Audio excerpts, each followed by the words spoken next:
للحشوي حطيت أكيد الرز منقوع ومغسول، ثوم، حبة بندورة، ملعقة دبس بندورة كمان تعطي طيابي وحموضة، وشوي أو ملعقة صغيرة من دبس الفليفلي اختياري إذا ما بدكم مش مشكلة، وبقدونس، نعناع يابس، فل وقرفة.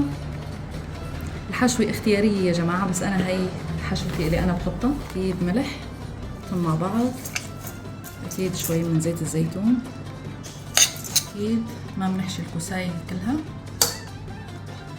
تقريبا أكثر من النص بشوي عشان نخلي مسافة يستوي الرز وينفخ.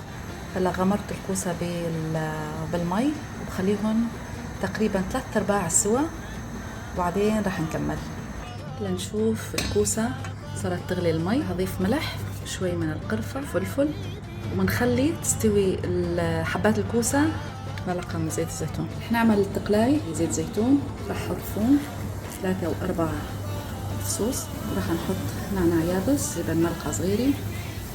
ما نخلي الثوم ياخذ لون لأنه بصير مر.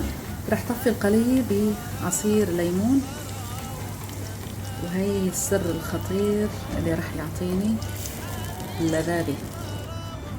هلا مثل ما شايفين الكوسة تقريبا استوت 99%. رح احط التقلاي عليها، ما بتتخيلوا الريحة بتجنن، لازم تجربوها.